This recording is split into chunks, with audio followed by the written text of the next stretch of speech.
14장 말씀을 함께 한번 보겠습니다. 요한복음 14장 12절로 21절 그리고 26절과 27절 두 군데 말씀을 우리 14장에서 함께 발췌해서 읽겠습니다. 요한복음 14장 먼저 12절부터 21절까지 함께 읽겠습니다. 교독합니다. 내가 진실로 진실로 너희에게 이르노니 나를 믿는 자는 내가 하는 일을 그도 할 것이요 또한 그보다 큰 일도 하리니 이는 내가 아버지께로 감이라. 무엇을 구하든지 내가 행하리니 이는 아버지로 하여금 아들로 말미암아 영광을 받으시게 하려 함이라. 내 이름으로 무엇이든지 내게 구하면 내가 행하리라. 사랑하면 나의 계명을 지키리라. 내가 아버지께 구하겠으니 그가 또 다른 보혜사를 너희에게 주사 영원토록 너희와 함께 있게 하리니 세상은 능히 그를 받지 못하나니 이는 그를 보지도 못하고 알지도 못함이라. 그러나 너희는 그를 아나니 그는 너희와 함께 거하시며 너희 속에 계시겠음이라. 내가 너희를 고아와 같이 버려두지 아니하고 너희에게로 오리라. 세상은 나를 다시 보지 못할 것이로되 너희는 나를 보리니 이는 내가 살아있고 너희도 살아있겠음이라. 그날에는 내가 아버지 안에 너희가 내 안에 내가 너희 안에 있는 것을 너희가 알리라. 지키는 자라야 나를 사랑하는 자니 나를 사랑하는 자는 내 아버지께 사랑을 받을 것이요 나도 그를 사랑하여 그에게 나를 나타내리라.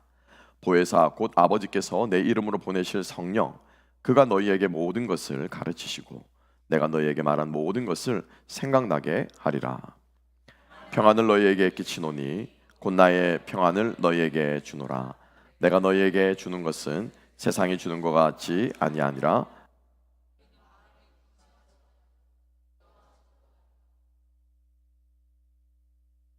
아멘. 우리 말씀과 함께 성령의 능력으로 하나님과 함께하라. 성령의 능력으로 하나님과 함께하라는 제목으로 함께 은혜 나눌 때 기도 가운데 고백한 것처럼 이 시간 여러분 성령께서 여러분들의 마음속에 또 여러분 곁에 함께 하심을 깨닫고 경험하는 은혜가 있게 되기를 주님의 여러분 축복합니다. 하나님께서 저에게 주시는 생각이 여러분 앞에서 설교하는 것이 아니고 하나님 곁에서 설교하라라고 하는 말씀을 마지막 찬양을 고백하면서 주님께서 저에게 주시는 것 같아요. 주님께서 제 안에 계시고 지금 저의 앞뒤에 공간적으로 임재하시고 또 선포되어지는 말을 통해서 여러분들의 마음속에 하나님께서 역사하시고 지금 이 자리에 충만하게 하나님께서 역사하신 줄로 믿습니다. 그 하나님을 오늘 저녁에 만나시고 경험하시고 주님을 인격적으로 여러분 안에 함께 하시는 그 주님을 확인하고 하시는 우리가 되었으면 좋겠습니다. 그게 성령의 능력이 아닐까 싶어요. 성령을 우리에게 가장 먼저 알려주시고 말씀하신 분이 바로 예수님입니다.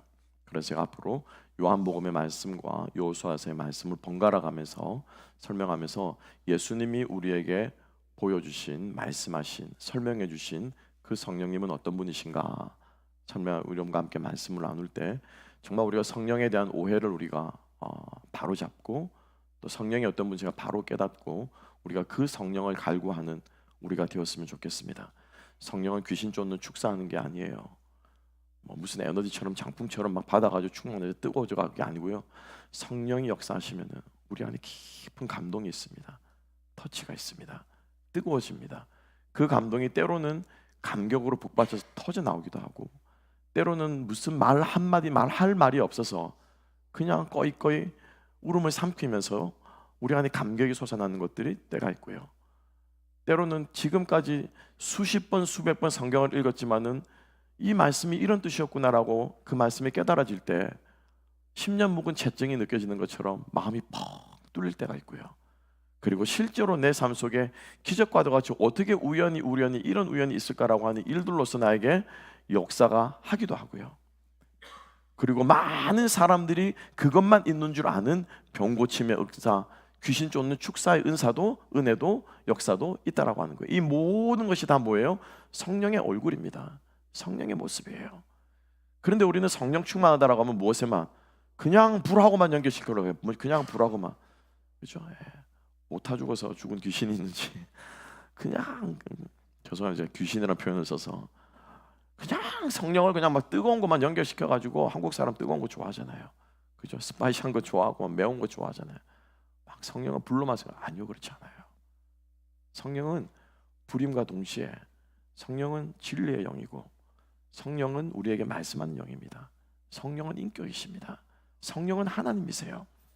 그 성령을 우리가 누릴 때 진정으로 우리는 성령의 능력으로 오늘 이 말씀 우리의 주제처럼 일어날 수 있는 저희들이 될 수 있을 줄로 믿습니다.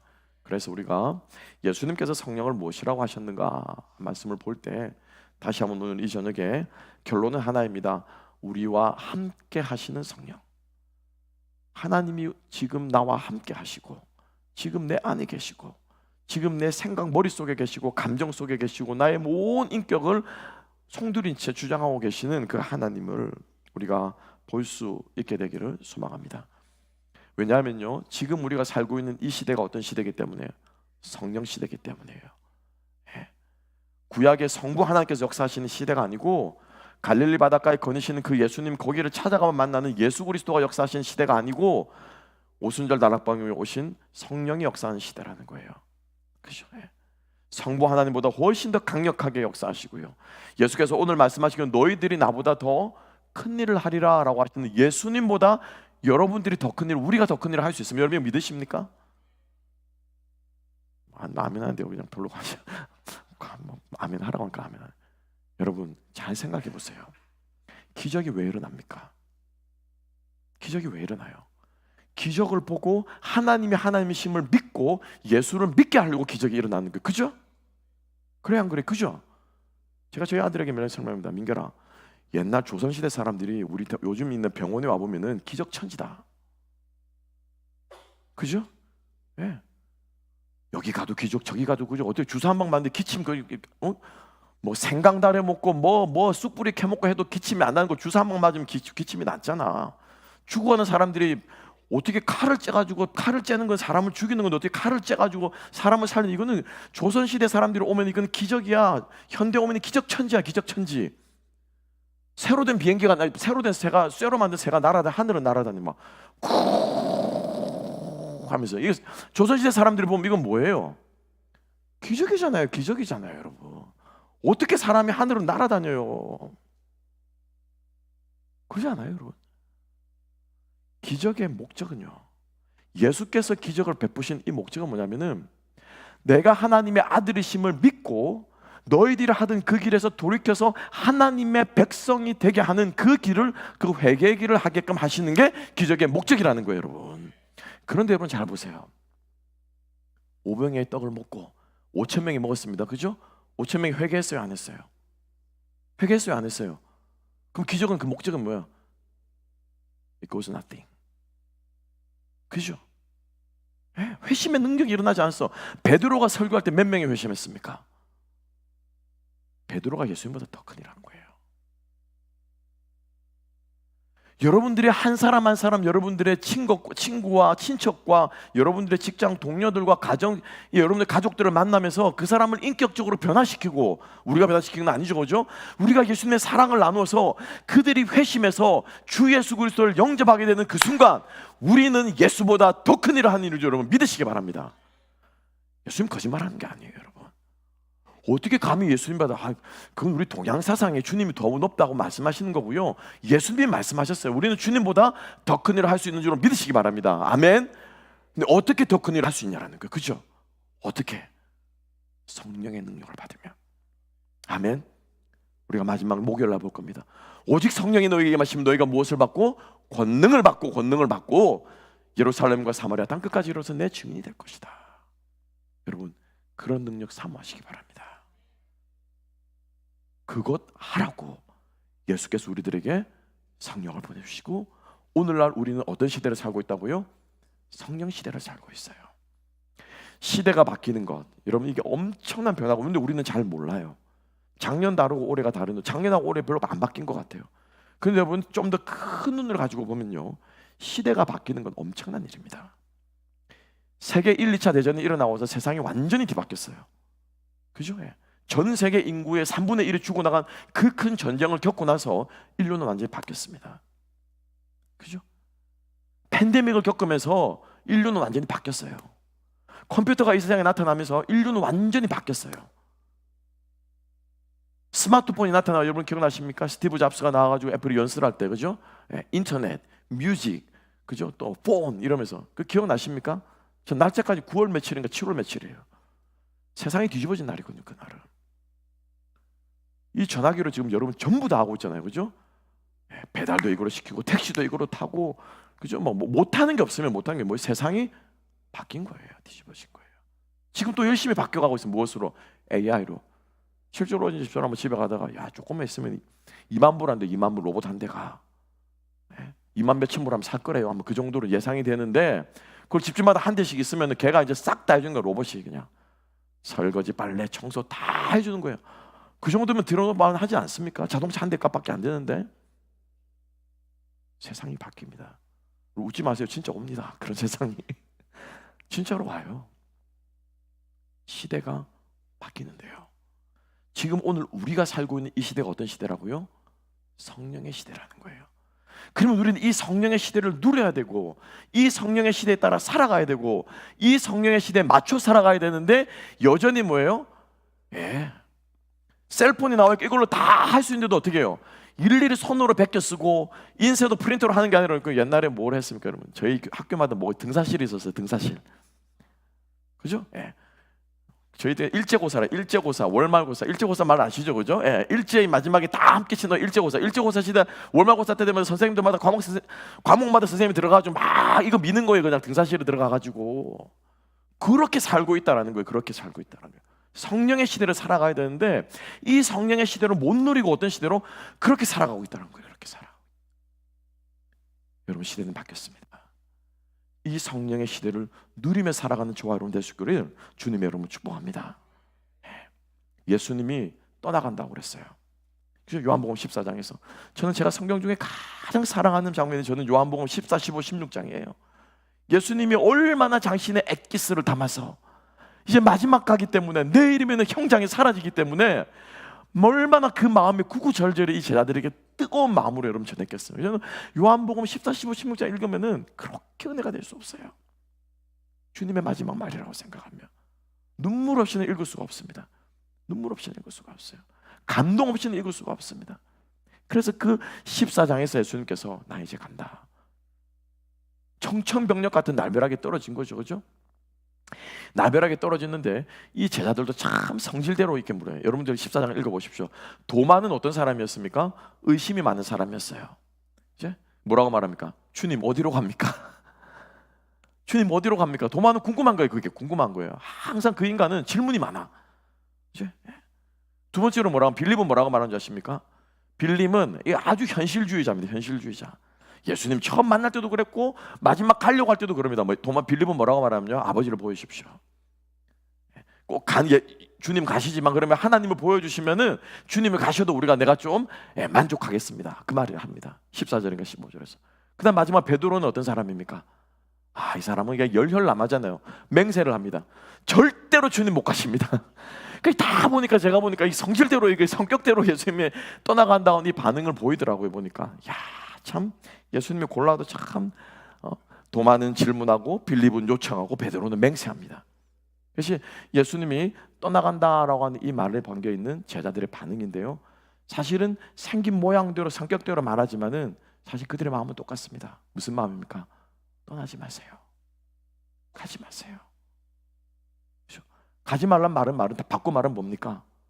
같이 있어 주세요. 그죠? 네. 자식 버리고 집 버리고 내 인생 다 버리고 당신 앞에 내가 올인했는데 지금 와서 간다고 하면은 내 인생이 어떻게 됩니까? 우리가 쫓던 꿈은 어떻게 됩니까? 우리가 함께 했던 당신이 말씀하셨던 하나님 나라는 어떻게 됩니까? 가지 마세요. 함께 해주세요. 이게 제자들의 지금 말입니다. 그래서 빌립은 그죠? 하나님 보여달라고 그러고, 도마는 어디로 가냐고 묻고, 베드로는 절대로 못 간다고 따라가겠다고 나서지만은 사실은 그들은 다 동일한 반응을 보인다는 거예요. 근데 사실 여러분 이건요, 우리 모두의 이슈 아닙니까? 여러분, 우리가 왜 신앙생활이 힘들어집니까? 여러분, 왜 우리의 마음이 냉랭합니까? 왜 우리가 예배를 드려도 우리 마음에 감동이 없습니까? 왜 우리가 시험이 오고 낭망할 때 여러분 우리가 쓰러집니까? 주님이 나와 함께 하는 게 안 느껴지거든요. 그죠? 주님이 나와 함께 계신 게 안 느껴지거든요. 이 감동이 없거든요. 사실 제가 오늘 좀 냉랭하게 앉아 있었어요. 이 목사님 보시면 아시겠지만, 주님 설교를 해야 되는데 마음에 이렇게 불이 안 붙습니까? 마지막 찬양을 하는데 주님께서 내 곁에서 설교해라.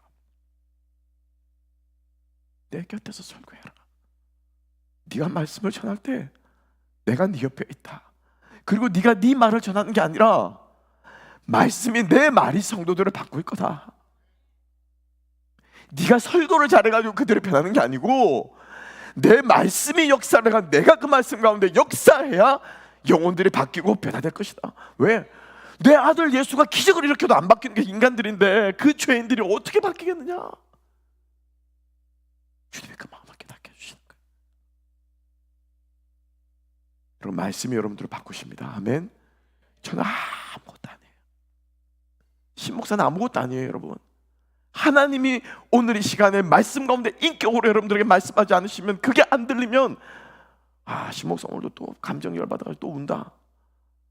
또 오늘 신목사라네. 신목사라 그러네. 신목사 오늘도 뜨겁게 찬양하네. 그게 좀 자기 마음에 차면 뭐예요? 그 예배는 뜨거운 예배래. 그죠? 그냥 신목사가 뭐 좀 이렇게 막 깨달은 게 있으면 그런 설교 말씀 잘한 거래. 너무 그렇지 않아요. 성령께서 역사하셔야 우리의 눈이 열리고 우리의 마음이 열리고 오늘 이 시간 하나님께서 여러분들에게 말씀하시는 것을 들을 수 있게 될 줄로 믿습니다. 그래서 예수께서 하신 말씀이 뭐냐면, 성령이 너희와 뭐게 함께한다고요? 함께 하신대요. 함께 하신대요. 할렐루야. 함께 해볼까요? 16절 말씀 함께 읽겠습니다. 16절 읽습니다. 다 같이 16절 읽습니다. 시작. 내가 아버지께 구하겠으니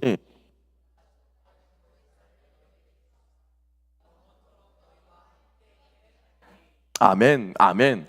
보혜사 성령을 주시는 목적이 뭐라고요? 궁극적인 목적은 뭐냐면 임마누엘로 함께하는 거예요. 함께하는 거. 할렐루야. 그런데 그 임마누엘로 함께하는 방법이 있는데, 그 방법이 뭐냐면은 진리의 영이라. 진리의 영. 진리의 영이로서 너희와 함께 했겠다는 거예요. 너희가 이 진리를 지킬 때 너희와 함께 했겠다는 거예요. 여러분, 성령 우리에게 주신 목적은 딱 하나입니다. 뭐라고요? 하나님이 우리와 함께 했겠다는 거예요. 창세 때부터 아담이 하나님과 함께 동산을 거닌 것처럼, 신명기 4장에서도 모세는 이렇게 이야기합니다. 우리 기독교가요, 우리 하나님이 이런 분이십니다. 여러분, 신명기 4장 7절 함께 다 한번 읽어보겠습니다. 제가 읽겠습니다. 읽나요? 다 같이 읽습니다. 시작. 우리 하나님 여호와께서 우리가 그에게 기도할 때마다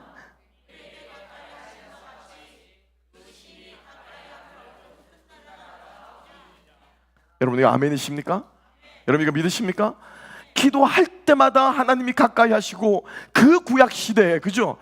그 구약 시대 수천 년 전에 기도할 때마다 이미 하나님은 그들과 함께 하시고 이미 그들을 가까이 하시고, 이런 신이, 이런 종교가, 이런 신이 도대체 이 땅에 어디 있냐? 이게 모세에 선포하는 말씀이라는 거예요.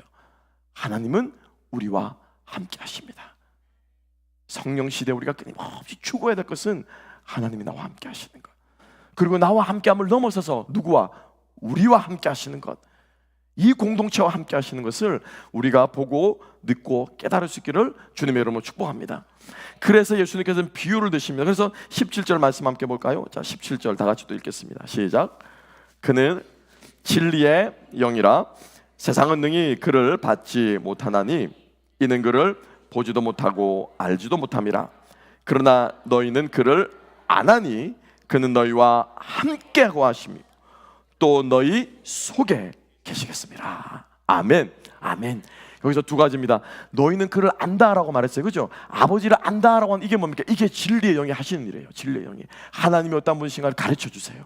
아버지가 뭘 좋아하시는지, 하나님이 뭘 원하시는지. 아까 아침에 신방하는데 보시더라고요. 하나님의 뜻이 무엇인지 모르겠다. 하나님의 뜻이. 막 그 말씀이 제 마음속에 막 후벼 파는 거예요. 그렇지. 그런데 여러분, 우리가 이 땅을 살아가면서 결국 그 하나님의 뜻을 알게 해주시고 깨닫게 해주시고 느끼게 해주시는 분이 누구냐면은 성령이라는 거예요. 근데 그 진리를 우리가 알게 될 때, 깨닫게 될 때 우리가 뭘 느끼냐면은, 야, 지식 하나 더 쌓았다, 이게 아니고요. 그 진리를 알게 될 때 모든 성도들의, 신자들의 공통된 반응이 뭐라는 거예요? 하나님이 나와 함께 하시는구나, 이걸 느낀다는 거예요. 이게 성령의 진리라는 거죠. 그러니까 예배 가운데 여러분들 말씀을 들으면서 은혜 받는 사람들의 반점은 뭡니까? 목사님 설교 잘하네, 이게 아니고 하나님이 나와 함께 하셨습니다. 오늘 예배 가운데 하나님이 나와 함께 하셨습니다. 내 환경이 아무리 힘들고 어려워도 하나님이 나와 함께 하심을 저는 믿습니다. 이 고백이 터져 나와야 여러분 우리는 제대로 예배를 드리느라는 것입니다. 아멘. 우리는 말씀을 제대로 들은 거라는 거, 제대로 들은 거라는 거예요. 그러니까 예수께서 말씀하시잖아요. 너희가 그들을 알게 될 것인데, 왜냐하면은 성령이 너희와 함께 하시기 때문이다. 그러면서 예수께서 아주 우리 마음에 쏙 들어오는 비유를 하십니다. 18절 말씀, 우리가 이 가사를 가지고 나중에 또 오늘 찬양할 텐데 18절의 말씀이 얼마나 은혜가 되는지 모릅니다. 18절 함께 한번 읽어볼까요? 18절 다 같이 읽습니다. 시작. 내가 너희를 고아와 같이 버려두지 아니하고 너희에게로 오리라. 아멘. 아멘. 고아와 같이 버려두지 아니한대요. 버리는 이미지는 많이 있습니다. 그렇죠? 예. 버려두는 이미지는 많이 있어요.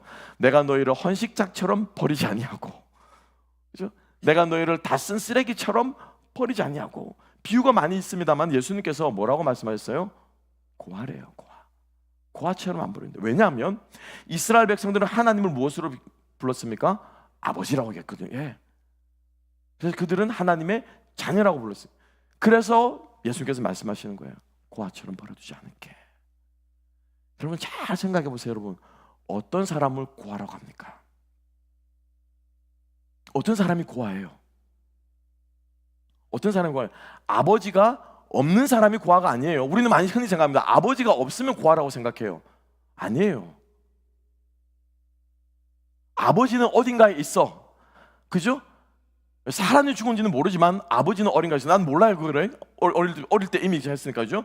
아버지는 어딘가에 있지만 그 아버지가 지금 나와 함께 합니까? 함께 하지 않습니까? 그게 고아예요. 그게 고아예요. 어릴 때부터 이미 영아기, 유아기 그 정도까지 여러분이 그래서 아버지가 함께 있다라고 하는 거는 인식할 수 있겠지만은 이미 그 전에 할 때 낳자마자 남의 집 앞에 버려진 애들은 아버지가 살았는지 죽은지는 몰라. 그죠? 그렇지만 한 가지 분명한 건 지금 아버지가 나와 있다 없다? 나와 없는 거예요. 그게 고아예요, 여러분. 그게 고아예요. 우리는 흔히 아버지가 죽고 없다, 혹은 내가 혼자 있다, 이렇게 아니죠? 예. 버림받았다, 이걸 우리가 고아처럼 생각하는데 그게 아니라는 거예요. 아버지가 나와 함께 하지 않는 사람이 바로 고아예요. 근데 우리가 신앙생활을 하다 보면 고아처럼 신앙생활하는 경우가 너무 많다는 거예요. 그죠? 아버지가 함께 하는데도 아버지가 나와 없는 것처럼 함께 하지 않는 것처럼. 대표적인 성경에 나오는 고아가 누구냐면요, 큰아들이에요. 큰아들. 아버지 집에 있는 그 큰아들은 아버지와 함께 있지만 아버지가 함께 하지 않는 것처럼 무엇처럼? 고아처럼 살았어요. 그죠? 고아들을 데리고 오면, 입양을 하면은 제일 먼저 참 어려움을 겪는 시간이 뭐냐면요, 이게 고아원에 있던 습관이 있기 때문에 집에 오면은 그렇게 눈치를 본대요. 예? 그렇게 눈치를 본대요. 파양당할까봐, 혹은 내가 우리 엄마 아빠 마음에 안 들까봐 그렇게 눈치를 본대요. 큰아들이 뭐라고 말합니까? 단 한 번도 나는 아버지의 명을 어긴 일이 없거늘. 그죠? 이건 뭡니까? 고아란 비준 거예요. 이거 고아란 말이에요. 이건 자기가 나는 종이다라는 표현이잖아요. 아들은 뭐라고 말합니까? 아빠 나 하기 싫어. 그 식입니다. 엄마가 말하면 엄마 나 그거 하기 싫어 라고 말할 수 있는 게 뭐예요? 그게 아들이라. 그게 아들이라. 종은 그렇게 말 못합니다. 그러니까 이 큰아들은 같이 있지만 아버지와 함께함을 경험하고 누리지 못했기 때문에 고아가 된 거예요. 예수님께서 말씀하십니다. 나와 함께하는 사람, 내가 너희와 항상 함께함을 내가 깨닫게 해주겠다, 이 말이에요. 바로 고아처럼 너희를 버려두지 않겠다라고 하는 말은. 여러분 어떻습니까? 여러분들은 영적인 고아가 고아처럼 살아가고 있습니까? 아니면 하나님의 아들됨을 누리면서 살아가고 있습니까? 여러분, 주님의 이름으로 축복합니다. 정말 하나님과 함께 하심을 끊임없이 누리며 나와 함께 하시는 그 주님이 누구와도요? 당신과도 함께 하십니다 라고 하는 것을 어떻게 해요? 보여주고 나누고 위로하고 격려하는 가운데 우리는 서로 우리 안에 거하시는 하나님을 누리게 될 줄로 믿습니다. 하나님께서, 예수님께서 그래서 내가 너희 안에, 너희가 내 안에는, 계속 그 뒷말은 그 부분이에요. 19절 말씀 함께 볼까요? 자, 함께 보겠습니다. 20절 말씀, 20절 말씀 다 같이 읽어보십시다. 20절과 21절 다 같이 읽습니다. 시작. 그날에 내가 아버지 안에, 너희가 내 안에, 내가 너희 안에 있는 것을 너희가 알리라. 나의 계명을 지키는 자라야 나를 사랑하는 자니, 나를 사랑하는 자는 내 아버지께 사랑을 받을 것이요 나도 그를 사랑하여 그에게 나를 나타내리라. 보여주심으로 함께 하신다고 말하고 있습니다. 그리고 이어서 26절에서 말하면, 우리가 다음 시간에 함께 보겠습니다만 생각나게 한대요. 성령은 진리의 영입니다. 진리의 영이에요. 그렇죠? 지식으로 쌓는 게 아니라 깨달아지는 진리예요. 깨달아지는 진리. 이게 깨달아질 때 어떻게 우리 안에 어떻게 해요? 감동이 터져 나오는 거예요. 이게 깨달아질 때 우리 안에 회개가 터져 나오는 거예요. 이게 깨달아질 때 우리 안에 눈물이 터져 나오는 거예요. 이것이 깨달아질 때 우리가 통곡하며 가슴을 치며 내가 죄인이라고 하는 것을 우리가 알아지는 거예요. 성령은요 진리의 영이고, 이 진리를 깨닫는 이것이 뭐냐면은, 깨닫는 이것이 사는 것이고, 깨닫는 이것이 우리가 거듭나는 것이고, 깨닫는 이것이 믿음의 열매를 맺는 거예요. 여러분 잘 보세요. 예수님께서 네 가지 밭의 비유를 드렸습니다. 우리 잘 아는 비유예요, 그죠? 이 네 가지 밭의 비유의 씨 뿌리는 씨의 목적이 무엇입니까? 30배, 60배, 100배 뭐 하는 거예요? 결실하는 거죠, 그죠? 여러분, 이 예수님이 이 결실하는 것을 뭐라고 말씀하셨을까요? 우리는 이렇게 생각합니다. 말씀을 듣고 그 말씀대로 살아서 우리가 이 순종의 열매를 맺는 것, 그죠? 서로 사랑하라며 사랑하는 것, 이게 여러분 우리가 열매라고 생각해요. 그래서 우리가 말씀을 듣기만 하지 말고 순종과 열매를 맺으라고 많이들 그렇게 생각합니다. 근데 여러분, 그 본문 오늘 돌아가셔서 마태복음 13장입니까? 잘 읽어보세요. 열매가 뭐냐면요, 깨닫는 거예요. 여러분 잘 보세요. 다른 말씀에서는, 예수님 다른 본문에서는 행함으로 그 열매로 그 나무를 알 것이라는 말씀하는데, 그 본문에서는요, 씨 뿌리는 밭의 비유에서 본문에서는 열매 맺는 것은요 우리의 행위가 아니에요. 예수님께서 분명히 말씀하십니다. 뭐 한다고요? 깨닫는 그것이 열매래요. 열매래요. 그럼 깨닫는 게 뭐지? 성령께서 우리 안에 역사하셔서 말씀이 깨달아지는 사람은 당연히 순종으로 갈 수밖에 없어요. 그 순종과 그냥 우리들이 듣고 순종하라고 했으니까 다음 주에 체크하니까, 그죠? 내가 그래도 장로니까, 내가 그래도 목사니까, 내가 교회에서 교회 직분자니까 라고 해서 순종하는 것과 이건 완전히 다른 거예요. 무슨 말인지 이해 가시죠? 성령께서 깨닫게 해주시는 그 깨달음을 사람은 당연히 자연적으로 순종으로 갈 수밖에 없는 거예요. 그래서 예수님께서 말씀하시는 게 깨닫는 그것이 중요하다는 것입니다. 성령께서 우리들의 진리의 영에 우리들의 깨닫게 해주시는 거예요. 깨달아지고 나서 온갖 반응들이 나오는 거예요. 회개하기도 하고, 찬양하기도 하고, 방언이 터져 나오기도 하고, 치유하는 역사가 일어나기도 하고, 우리 삶에 변화되는 역사가 일어나고, 온갖 역사가 일어나지만은 출발은 어디라고요? 깨닫게 해주시는, 깨닫게 해주시는 성령이 우리들에게 가르쳐 주시는 거라는 거예요. 우리 안에 역사하는 성령인 줄로 믿으시기 바랍니다. 마지막으로 예수님께서는 이 제자들에게 마지막으로 함께 27절 말씀 함께 한번 읽어보겠습니다. 27절 다 같이 읽겠습니다. 시작. 곧 나의 평안을 너희에게 주노라. 내가 너희에게 주는 것은 세상이 주는 것과 같지 아니하니라. 너희는 마음에 근심하지도 말고 두려워하지도 말라. 아멘. 성령께서 우리에게 주시는 것은 무엇입니까? 평안이에요. 주의 영이 있는 곳에는 평안함이 있습니다. 평안을 다른 말로 하면 뭡니까? 샬롬이에요. 그죠? 샬롬이에요. 피스예요. 언제 샬롬이 임합니까? 하나님이 다스릴 때. 그게 성경에서 말하는 샬롬이에요. 전쟁을 그치게 하고 대적들을 물리치시고 이스라엘 백성들을 구원해서 하나님이 그들을 다스리실 때 그 나라에 뭐예요? 샬롬이 이릅니다. 이게 뭐냐면 예루샬렘이에요. 예루샬렘이 뭐예요? peace among you라는 거예요. peace among us라고 하는 게 이 말이 뭐냐면 예루살렘이라는 뜻이에요. 그러니까 이 평안은 누가 다스릴 때? 하나님이 나를 다스리실 때. 하나님이 나를 다스리시게 하는 게 뭐가 성령께서 하시는 일이라는 거예요. 주의 영이 있으면요, 하나님이 나를 다스리십니다. 아멘. 하나님이 나의 문제를 다스리십니다. 하나님이 나의 상황을 다스리십니다. 하나님이 나의 거친 인격을 다스리십니다. 하나님이 내가 해결할 수 없는 이 문제들을, 관계들을 하나님이 다스리시는 줄로 믿습니다.